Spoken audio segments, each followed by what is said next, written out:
নিমাইয়ের 12 বছরের শেষের কান্নাটা সহ্য করতে পারবেন না, আপনি মারা যাবেন, জ্ঞান হারিয়ে ফেলবেন। নিমাই দুজন ব্যক্তিকে বুকে জড়িয়ে ধরে শেষ 12টা বছর কেঁদেছিলেন। তার ডান দিকে ছিলেন স্বরূপ দামোদর আর বাম দিকে ছিলেন রামানন্দ। আর কান্না একটুখানি বোঝাই আপনাদের। 12টা বছর কখনো কখনো স্বরূপ দামোদরের কাঁধটা গলাটা জড়িয়ে ধরে মাথাটা হেলিয়ে দিয়ে হা কৃষ্ণ বলে কাঁদতেন। আর এমনভাবে দীর্ঘ শ্বাস ফেলে হা কৃষ্ণ বলতেন, আপনারা জানেন যত মানুষ যতই কাঁদুক না কেন চোখের জলটা কিন্তু গড়িয়ে গড়িয়েই পড়ে। কিন্তু শেষ 12টা বছর নিমাই যখন স্বরূপের গলা জড়িয়ে ধরে কাঁদতেন, কি কখনো রামানন্দের গলা জড়িয়ে ধরে কাঁদতেন, এমনও দেখা গেছে চোখের জল পিচকারির মতো ঠিকরে গিয়ে স্বরূপ দামোদরের বদন ভিজিয়ে দিতেন। হিতাই ঘোর আনন্দে হরিবোল হরিবোল হরিবোল। স্বরূপ দামোদরের বদন ভিজিয়ে দিতেন, রামানন্দের বদন ভিজিয়ে দিতেন। এইভাবে হা কৃষ্ণ বলে কাঁদতে কাঁদতে শেষের 12টা বছর কেটে যায়।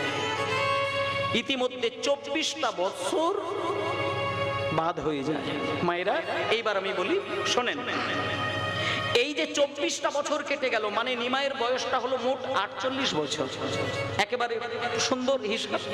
এবার 48 বছর বয়স পার হবার পরে একদিন, আমার থেকে আপনারা এগুলো ভালো জানেন, নিমাই কিন্তু জগতের মাটি থেকে তিনি বিলীন হয়ে গিয়েছে।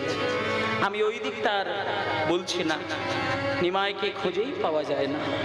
কেউ বলে সমুদ্রে বিলীন, কেউ বলে জগন্নাথের বিগ্রহের মধ্যে বিলীন, কিন্তু সেখানে অনেক বিতর্ক আছে। আমি ওইখানটাই বিষয়টা রাখছি, কারণ এমনিতেই একটা কথা আছে, জন্ম হোক যেটা সেটা, কর্ম হোক ভালো, আর মৃত্যু নিয়ে তো ওদিকে যাওয়ার কোনো প্রশ্নই নেই। নিমাই কোথায় হারিয়ে গেছেন, কেন হারিয়ে গেছেন, কি জন্য হারিয়ে গেছেন, নাকি হারাইনি হারানো হয়েছে, এটা বিতর্কের বিষয়, আমি ওই দিকটা যাচ্ছি না। কিন্তু নিমাই চলে গেলেন শেষ 48 বছর বয়সে। দেখতে দেখতে পঞ্চদশ শতাব্দী বাদ হয়ে গেল, এইবার ষোড়শ শতাব্দীটা পড়লো। আমি ইতিহাসের হিসাবটা বলে দিলে বুঝতে সুবিধা হবে। এবার ষোড়শ শতাব্দী যখন পড়লো, আরো কটা দিন কাটলো, খুব বেশি দিন গড়ায়নি, কিন্তু পঞ্চদশ শতাব্দী পার হবার পরে ষোড়শ শতাব্দী পড়লো, কটা বছর কাটলো। এইবার বলি মায়েরা, যেখানটা মহাপ্রভু স্নান করে চোখের জলটা নদীতে রেখে দিয়েছিলেন, তার ওই পারটা এখনো যদি আপনারা দেখতে চান, বাংলাদেশের রাজশাহী জেলা রয়েছে। কেউ কেউ বেড়াতে যায়, অনেক বাংলা থেকে সেই জায়গায় যায়। এবং রাজশাহী জেলার মধ্যে একটা গ্রাম, যে গ্রামটার নামও বলে দিচ্ছি খেতুরি গ্রাম। সেই খেতুরি গ্রামে যদি এই মুহূর্তে যদি আপনারা বেড়াতে যান, খেতুরিতে দেখবেন একটা বিরাট রাজবাড়ি সুন্দর করে দাঁড়িয়ে রয়েছে। সেই রাজবাড়ির যিনি রাজা ছিলেন, তার নামটা বলে দিচ্ছে কৃষ্ণানন্দ দত্ত, আর ওনার স্ত্রী ছিলেন নারায়ণী দেবী। তাহলে রাজার নাম কি বললাম? কৃষ্ণানন্দ দত্ত, শোনেন, আর স্ত্রীর নাম নারায়ণী দেবী। কিন্তু শুনুন, নারায়ণী দেবী রাজার মতো স্বামী পেয়েছি, রাজা, ধনসম্পত্তি, টাকা পয়সা, সোনাদানা, কোনো কিছুর অভাব নেই, কিন্তু নারায়ণী দেবীর চোখের জল কিন্তু বন্ধ হয় না। কেন জানেন? তার কারণটা হচ্ছে, নারায়ণী দেবীর গর্ভে সন্তান আসেনি, হয়নি। আর দেখবেন নারী জীবন সার্থক হয় কখন জানেন? এই তো এখানে অনেক মা জননীগণ তো আছেন। নারী জীবন সার্থক হয় সেই দিন, সেদিন যেদিন একজন নারী বিবাহ করেন, আর বিবাহের পরে তার গর্ভে একটা সন্তান আসে, আর সেই সন্তানকে যখন বুকে জড়িয়ে ধরে স্তনদুগ্ধ পান করায়, সেই সন্তান যখন একটুখানি বড় হয়, সেই সন্তান যখন পিছন দিক থেকে মায়ের গলাটা জড়িয়ে ধরে মা বলে আদর দেখায়, তখন সার্থক হয়ে যায়। একটা জিনিস মনে রাখবেন, সন্তানের মা, সন্তানের বাবা যদি না হতে পারেন, তাহলে বাৎসল্য প্রেমটা তার কিন্তু এ জীবনে জানা হবে না। তাই নারায়ণী দেবীর জীবন সার্থক করার জন্য কপালে যদি ভাত থাকে, কপালে যদি খাবার থাকে, আপনার ছেলে না হলেও 10 মায়ের কোলের ছেলে এসে আপনাকে হাত বাড়িয়ে খাইয়ে দেবে। আর কপালে যদি খাবার না থাকে, 100টা ছেলের মা হলেও মরার সময় ছেলের হাতে 1 ফোঁটা জলও কিন্তু আপনি পাবেন না। নিতাই গৌর প্রেমানন্দে হরি বল হরি বল। তারায়ণী দেবী একটা ছোট্ট গোপালকে রেখেছে, সেই গোপালের কাছে সন্ধ্যাবেলায় সকালবেলায় ডেকে ডেকে কি বলে জানেন? গোপালকে শুধু একটা কথা বলে, ঠাকুর ঠাকুর আমি কিচ্ছু চাই না, আমি কিচ্ছু চাই না, আমি রাত দিন শুধু তোমাকে কোলে করে নিয়ে কান্নাকাটি করি। কেন জানো ঠাকুর? একটা জিনিস পাবার জন্য, তুমি আমার গর্ভে একটা ছেলে দাও না ঠাকুর, একটা সন্তান দাও না ঠাকুর। আর একটা কথা বলে দিই, তুমি আমার গর্ভে সেই ছেলেকেই পাঠাবে যে ছেলে জন্মের পর থেকে আমাকে সেবা দেবে না, ওই ছেলেটা জন্মের পর থেকে যেন তোমাকে সেবা দিয়ে যেতে পারে। নিতাই গৌর হরি বল হরি বল হরি বল। যেন আমার ছেলে কৃষ্ণ ভক্ত হয়, আর আমি কিচ্ছু চাই না। আর সেই জন্য মায়েদেরকে একটা কথা বলি, কৃষ্ণ ভক্ত ছেলের মা, কৃষ্ণ ভক্ত ছেলের বাবা যদি আপনি হতে পারেন, তাহলে আপনার মুখের খাবার এ জগতের কেউ, যে ছেলের অন্তর মাঝে কৃষ্ণ প্রেম থাকে, যে ছেলের হৃদয়ে কৃষ্ণ ভক্তি থাকে, সেই ছেলে মা বাবাকে খেতে না দিয়ে ভাতের থালা কোনোদিন স্পর্শ করেন না। কৃষ্ণ ভক্তের স্বভাব হচ্ছে সেটাই, খেতে গেলেই মায়ের কাছে গিয়ে কিন্তু বলে, মা তুমি খেয়েছো, বাবা তুমি খেয়েছো। এই যে খেতে গেলে মায়ের কাছে যাওয়া, খেতে গেলে বাবার কাছে গিয়ে খোঁজ নেওয়া, এটা কৃষ্ণ ভক্ত ছেলের হবেই হবে। তাই জন্য মায়েদেরকে একটা কথা বলি, ছেলেকে কৃষ্ণ ভক্ত তৈরি করবেন, আপনার মুখের খাবার, আপনার বংশের আলো জ্বালানো কেউ কেড়ে নিতে পারবে না। কিন্তু এমনও কিন্তু নজির আছে মা, আমি হয়তো বললাম কৃষ্ণ ভক্ত ছেলে মাকে খেতে দেবে, কিন্তু আপনি হয়তো বললেন যে আমি পাশের গ্রামে দেখেছি, 10টা গ্রামের পরে দেখেছি, একজন বৈষ্ণব, একজন বাবাজি, একজন মহারাজ, সে মাকে খেতে দেয় না, মা কষ্ট পাচ্ছে। সেই ক্ষেত্রে একটা কথা বলি, যে মানুষ মা বাবাকে সম্মান না দিয়ে বৈষ্ণব হয়ে ঘুরে বেড়ায়, জপের মালায় নাম করে বেড়ায়, আমি আপনাদেরকে বলি ও কিন্তু বাইরে থেকে বৈষ্ণবের মুখোশ পরিধান করেছে, ও আসলে কিন্তু কপট, ও কৃষ্ণ ভক্ত নয়। এটা প্রমাণ পেয়ে যাবেন। কৃষ্ণ ভক্ত মা বাবার সেবা বাদ দিয়ে কোনোদিন গোপালের সেবা করেন, এটা সব থেকে বড় প্রমাণ। সেই জন্য বাড়ির ছেলেকে ভক্ত হতে শেখাবেন। আমি পরিষ্কার বলে দিচ্ছি, ছেলে যদি কৃষ্ণকে চেনে, সে কিন্তু তার মাকে সব দিক থেকে চিনবেই চিনবে, এটা প্রমাণ। তাই নারায়ণী দেবী গোপালকে ডাকতে ডাকতে অনেক ভাগ্য ফলে নারায়ণী দেবী গর্ভবতী হলেন, এবং কতগুলো মাস পরে নারায়ণী দেবী একটা ছোট্ট সন্তানের জন্ম দিলেন। রাজপ্রাসাদ আলো করে একটা ছোট্ট ছেলে জন্ম নিলেন, আদর করে মা বাবা দুইজনে নাম রেখেছেন নরোত্তম। রাজশাহী জেলায় আছে খেতড়ি গ্রাম। বাহ, আজকে রাজার ছেলে হয়েছে মানে তো এটা বড় আনন্দের বিষয়। ভক্তমণ্ডলী মায়েরা বাবারা, আজকে একেবারে সুন্দর করে দেখা গেল যে রাজামশাইয়ের একটা কি হলো, ছেলে হলো। আচ্ছা বেশ, ছেলেটার নাম কি রাখা হলো? নরোত্তম। আস্তে এবার নরোত্তম জন্ম নিয়েছে। দেখতে দেখতে দেখতে দেখতে রাজার আদরের ছেলে 5 বছর বয়স। এবার মা কিন্তু ভাবে না, বাবা কিন্তু একটা বাসনা তৈরি করেছেন।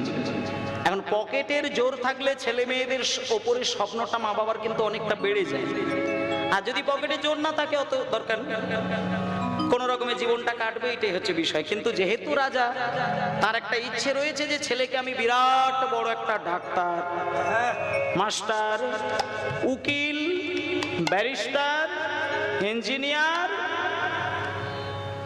এইসব নয়। রাজামশাই ওই চিন্তার ধারে কাছেই নেই। রাজামশাইয়ের একেবারে শুদ্ধ চিন্তা, একেবারে শুদ্ধ চিন্তা যে আমি আমার একমাত্র ছেলেকে পেয়েছি, ছেলের পেছনে মানুষ করতে গেলে যদি আমার রাজ সর্বস্ব শেষ হয়ে যাক, ছেলেকে মানুষ করতে গিয়ে আমি হাত বাড়িয়ে ভিক্ষে করব, তাতে আমার দুঃখ নেই। কিন্তু ছেলেকে আমি পরম ভক্ত তৈরি করব, বৈষ্ণব তৈরি করব, পণ্ডিত তৈরি করব, তাতে আমার রাজকোষ শেষ হয়ে যাক, আমি হাসি মুখে দিয়ে দেব। যখন ছেলের 5 বছর বয়স, কোলে করে নিয়ে ছেলেটাকে রাজশাহী জেলার মধ্যে সব থেকে শ্রেষ্ঠ একজন মাস্টার মশাই, খুব জ্ঞানী, বিরাট পাণ্ডিত্য, যার কাছে যাবার সৌভাগ্য সবার হয় না, তার নাম হলো কৃষ্ণদাস পণ্ডিত। মায়েরা নামগুলো একটু মনে রাখার চেষ্টা করবেন। মানে আমরা তো মা বাবা, তাই আমাদের এটা যদি শুনি, আমার ছেলেকে আমার মেয়েকে কি পথে নিয়ে যাব, মিনিমাম জ্ঞানটা অন্তত খুলবে। আজকে নরোত্তমকে 5 বছরের ছেলে কোলে করে নিয়ে চলে গেলেন রাজশাহী জেলার মধ্যে সর্বশ্রেষ্ঠ একজন পণ্ডিত, তার নাম হলো কৃষ্ণদাস পণ্ডিত। এবার কৃষ্ণদাস পণ্ডিতের কাছে গিয়ে ওই কোলের বাচ্চা নরোত্তমকে সামনে রেখে দিয়ে আর ওই রাজামশাই হাত জোড় করে বললেন, মাস্টার মশাই, এই মানে এর নাম নরোত্তম, এই হচ্ছে আমার ছেলে আর আমি হচ্ছি মানে ওর বাবা। আর আমি বলতে চাইছিলাম কি যে আপনি একটা কাজ করুন না, আমার ছেলেটাকে একটু লেখাপড়া শিখিয়ে একটু পণ্ডিত তৈরি করে দিন না, আর তাতে করে আপনার জীবনে কোনো অভাব রাখবো না। মানে আপনার যা লাগবে আপনি আমায় বলবেন, হাসি মুখে বলবেন, কোনো দ্বিধা নয়, আপনি যা কিছু বলতে চান বলবেন, আমি আছি আপনার জন্য, আপনাকে চারিদিক থেকে খুশি করতে পারবো, কিন্তু আমার ছেলেকে শুধু পণ্ডিত তৈরি করে দিন, এটাই শুধু আমার চাওয়া, আর কিছু চাওয়া নাই। বেরিয়ে এলেন বাবা, যা কিছু বলে বেরিয়ে এলেন। বাবা যেই বেরিয়ে গেছে, মাস্টার মশাই নরোত্তমকে ডেকে বলছে, খোকা তুমি কাছে এসো। আচ্ছা বাবা, আচ্ছা তুমি সত্যি করে বলো তো তোমার বাবা কি করেন? গুরুদেব, আমার বাবা হচ্ছেন একজন ওই রাজামশাই। রাজামশাই? ও আচ্ছা, সেই জন্যেই তোমার বাবা একটু অহংকার করে বলে দিয়ে গেলেন, আমার ছেলেকে পণ্ডিত তৈরি করে দিন, যা চাইবেন তাই দেব। কিন্তু বাবা নরোত্তম, একটা কথা বলি, তুমি যেন কিছু মনে করো না, কিছু মনে করবে না, আমি যেটা সঠিক বা যেটা সত্যি সেটা বলি। আমার কাছে রাজার জন্য যে আইন, পথের ভিখারির জন্য সেই আইন। মানে তুমি রাজার বেটা বলে তোমাকে কোলে করে নিয়ে জড়িয়ে ধরে আদর করব, আর ওই পথের ভিখারির একটা ছেলে আসলে তাকে শুধু ছড়ি বেটা করবো, এটা আমার সংবিধানে নেই। আমার সংবিধানে সবার জন্য সমান। আমার কাছে যারা লেখাপড়া শেখে, তারা আমার এই গণ্ডির মধ্যে দাঁড়িয়ে বেশ কিছুক্ষণ সময়ের জন্য একটা ছোট্ট পরীক্ষা দেয়। সেই পরীক্ষায় যদি পাশ করে তবে আমি তাকে এখানে থাকার জায়গা দিই, আর যদি না পাশ করতে পারে আমি তাকে বিদেয় করে দিই, রাজপ্রাসাদ থেকে বাইরে বার করে দিই। তুমি রাজা বলেও ওই রাজার ছেলে বলে মনে করি না। ও তুমি যদি পরীক্ষা পাশ করো থাকবে, না বেরিয়ে যাবে। তোমার বাবা দ্বিতীয়বার বললে কিন্তু আমি এখানে ঢুকতে দেবো না। দেখুন মাস্টার মশাই কাকে বলেন।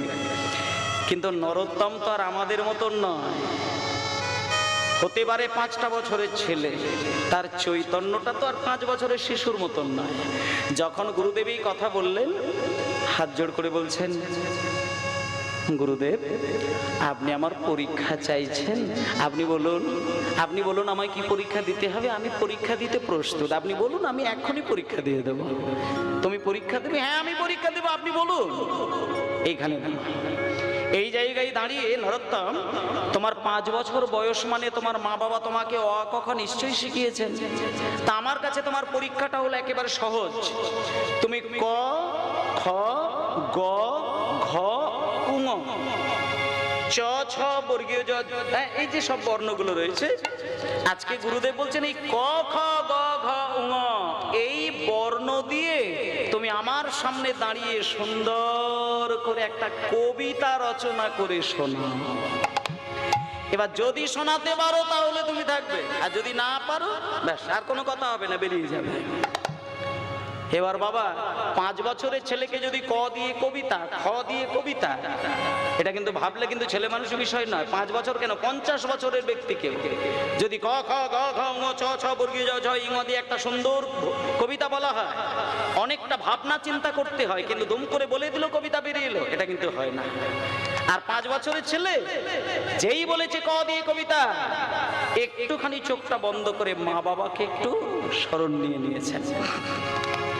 এবার মা বাবাকে স্মরণ নেবার পরে গুরুদেবের চরণে দুম করে প্রণাম করে নিয়ে হাত জোড় করে কবিতা শুনলে অবাক হয়ে যাবেন। নরোত্তম সুন্দর করে কয়েক কলি যুগে শ্রীকৃষ্ণ চৈতন্য অবতার, হরি হরি বল।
বর্ণ হলো মা?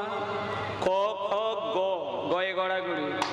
ঘরে ঘরে ঘরে ঘরে হরি নাম দিন সর্বজনে, ঘরে ঘরে হরি নাম পেলো সর্বজনে, ঘরে ঘরে পেলো সর্বজনে, ঘরে ঘরে হরি নাম পেলো সর্বজনে।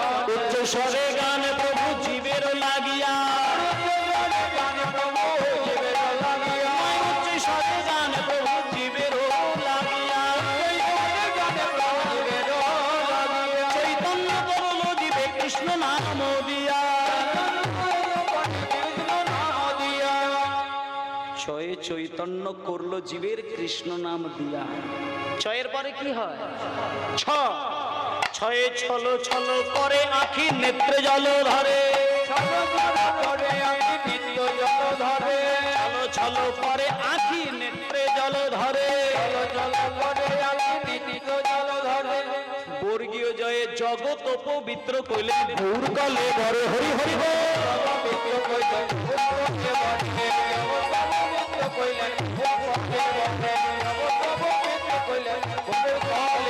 ছলো মল খোঁজারে পূর্ণ শশ ধর,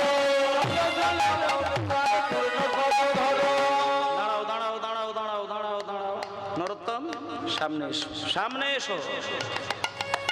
আমার জীবনে আমি হাজার হাজার ছেলেকে লেখাপড়া শিখিয়েছি, কিন্তু এই কবিতা তুমি কোথায় পেলে? কাছে এসো, কাছে এসো। এই কঠিন কবিতা কি এর আগে তুমি কোথাও শুনেছো? মানে কোথাও কি এই কবিতাটা শুনেছো, না তোমার মা বাবা তোমাকে কোলে বসিয়ে শিখিয়েছে? নরোত্তম হাত জোড় করে বলছেন, বাবা ঠাকুর, ওই মানে আপনার আশীর্বাদে আর মা বাবার আশীর্বাদে মানে আমি এই কবিতা কোথাও শুনি না। এই কবিতা আমি আপনার কাছে এখনই আমি হৃদয় থেকে শুনিয়ে দিলাম। সঙ্গে সঙ্গে মাস্টারমশাই বললেন, নরোত্তম, যার হৃদয় থেকে 5 বছরের শিশু হয়ে এত সুন্দর কবিতা বেরিয়ে আসে, আমার মনে হয় নয়, এটাই সত্য, সেই ব্যক্তি মায়ের গর্ভ থেকে পণ্ডিত হয়েই জন্ম নেয়। এটাই গৌর প্রেমানন্দে হরি বল। নরোত্তম, তুমি পণ্ডিত হয়েই পৃথিবীর মাটিতে জন্ম নিয়েছ, তাই আমার মতো পণ্ডিতের কোনো বিদ্যা নেই তোমাকে দেবা। তবে একটা কথা বলি, তোমার বাবা যখন আমার কাছে তোমাকে বসিয়ে দিয়ে গেছেন, আমি অন্তত এটুকু কথা দিলাম, আমার কাছে যদি কোনো বিদ্যা বুদ্ধি থাকে আমি তোমাকে উজাড় করে দান করে দেব। সেজন্য মায়েরা বেশি দিন নয়, অনেক ছেলে মেয়ে রয়েছে, কেউ 5 বছর, কেউ 10 বছর, কেউ 15 বছর, কেউ 20 বছর ধরে লেখাপড়া শিখছে।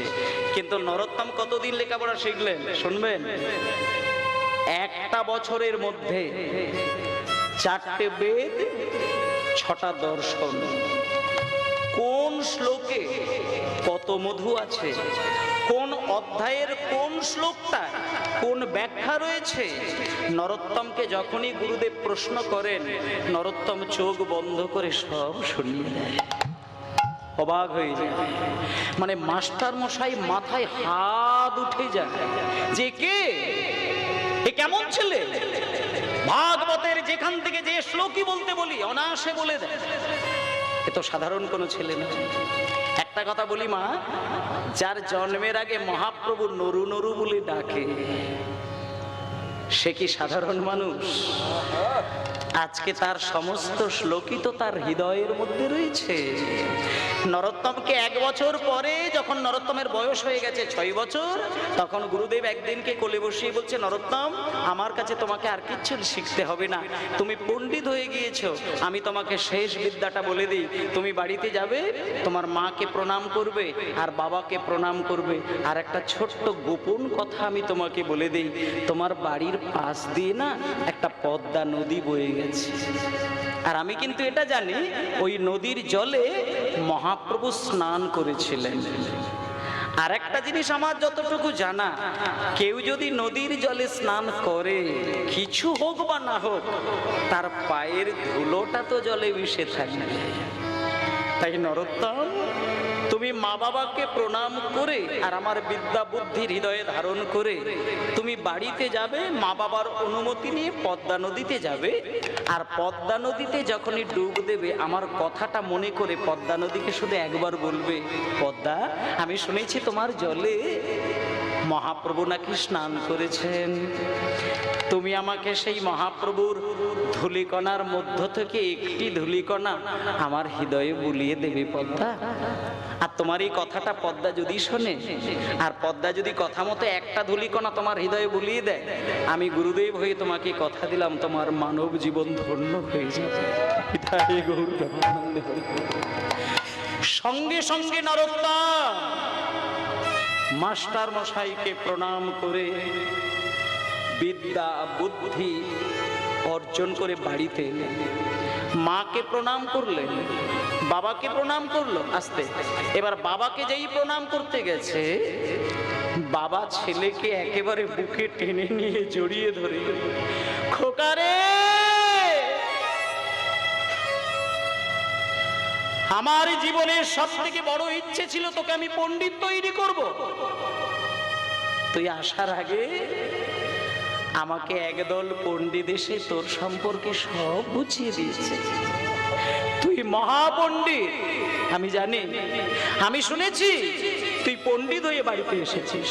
ওরে নরোত্তম, তুই আমার একমাত্র সন্তান হয়ে আমার মনের সমস্ত আশা তুই পূরণ করলি। আজকে আমি বাবা হয়ে তোকে হাত পেতে একটা জিনিস চাই, তুই আমাকে বল, ছেলে হয়ে বাবার কাছ থেকে কি চাস?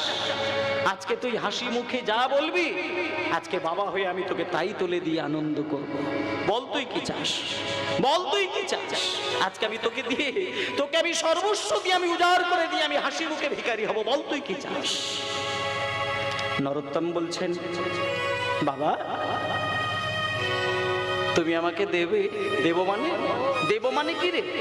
আমি তো তোর বাবা, বল বল বল, কি বলছিস বল, আমি সব দেব। তখন নরোত্তম বলছে, বাবা যদি যদি তুমি আমাকে কিছু দিতে চাও, আমি ওই বেশি কিছু চাইবো না, মানে আমি শুধু একটা জিনিস চাইবো, আর আপনি আমাকে অনুমতি দিন, আমি শুধু ওই পদ্মা নদীর জলে গিয়ে যেন একবার ভালো করে স্নান করতে পারি। মানে হ্যাঁ, আমি শুধু নদীর জলে স্নান করব, এই আশীর্বাদ আর অনুমতিটা আমাকে দিয়ে দেন। নরোত্তমের বাবা বলছে, শোন, পদ্মা নদীর জলে স্নান করতে গেলে বাবাকে অত হলপ করে চাইবার লাগে না। ঠিক আছে ঠিক আছে, দাঁড়া দাঁড়া দাঁড়া দাঁড়া, এইখানে দাঁড়া, তোকে কোথাও যেতে হবে না, এইখানে দাঁড়া। এই কে আছিস? কে আছিস রে? হ্যাঁ বলো। আস্তে, অত জোরে না। আমার রাজবাড়ির ভেতরে 10টা সোনার কলসি রাখা রয়েছে, আর ওই 10টা সোনার কলসি 10 জনে নিয়ে পদ্মা নদীতে লাইন দিয়ে ঝাঁঝ ঘন্টা বাজিয়ে যা, সোনার কলসি ভর্তি করে পদ্মা নদী থেকে জল তুলে নিয়ে আয়।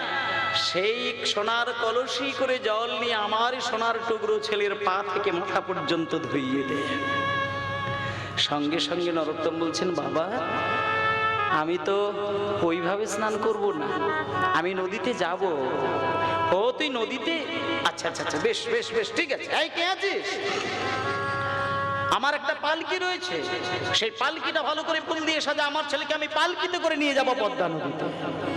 নরোত্তম বলছে, বাবা আমি পালকিতে করে যাব না, পালকিতে করে গেলে লোকের কাঁধে চড়ে যেতে হবে, আর লোকের কাঁধের ওপরে চড়ে আরাম করে যদি কেউ যায় তার অন্তরে কিন্তু ভক্তি লাভ হবে না।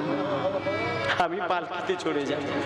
আচ্ছা তাই হবে, তাহলে তোকে আমি গরুর গাড়ি বানিয়ে দেব, গরুর গাড়িতে করে যাবি। না আমি গরুর গাড়িতেও যাব না।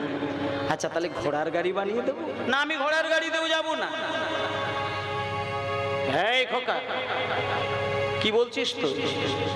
সোনার কলসি বললাম, মেনে নিলি না। পালকিতে যাবি না, গরুর গাড়িতে যাবি না, ঘোড়ার গাড়িতে যাবি না, তবে কি তুই হেঁটে হেঁটে হেঁটে হেঁটে আমার ছেলে হয়ে তুই রাস্তা দিয়ে পদ্মা নদী স্নান করতে যাবি? নরোত্তম বলছে, বাবা আমি হেঁটে হেঁটেও যাব না। হেঁটে হেঁটেও যাবি না? না। তাহলে তুই কি করে যাবি? বাবা যখনই বলেছে তুই কেমন করে যাবি? নরোত্তম কেঁদে কেঁদে বলে, বাবা গো আমি পালকিতে চড়ে যাব না, গরুর গাড়িতেও যাব না, ঘোড়ার গাড়িতেও যাব না, আর আমি হেঁটে হেঁটেও যাব না গো। এই জায়গাটা দেখুন মা, আমি হেঁটে হেঁটে হেঁটে হেঁটে যাব না গো। তবে আমি কেমন করে যাব জানো?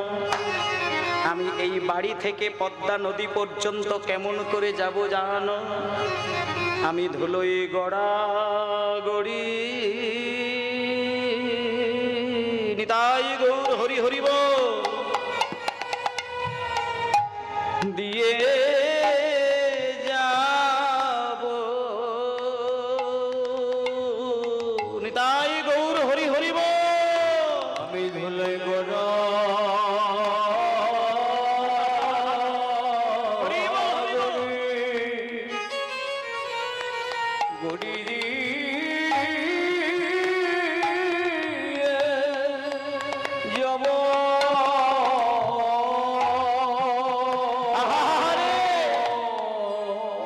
পদ ধুলাই অঙ্গে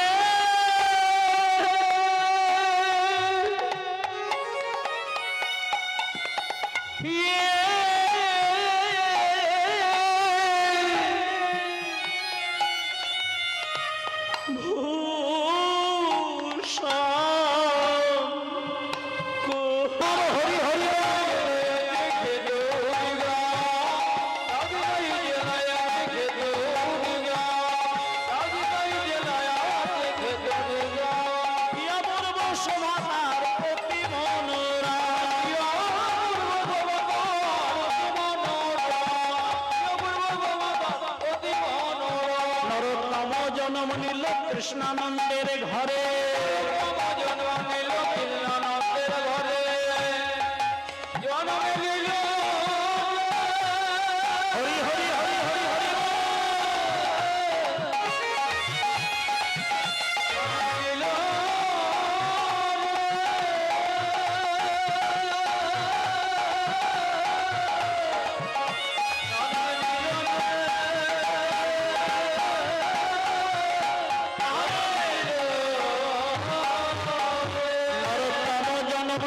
কৃষ্ণানন্দের ঘরে মহামন্ত্রমূর্তি নারায়ণীর উদরে,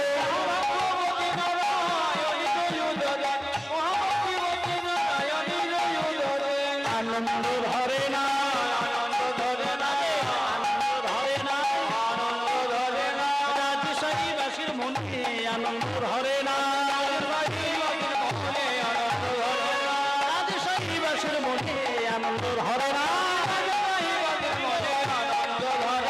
রাজশাহীবাসীর মনে রাজপুত্র হলো বলে হরি হরি।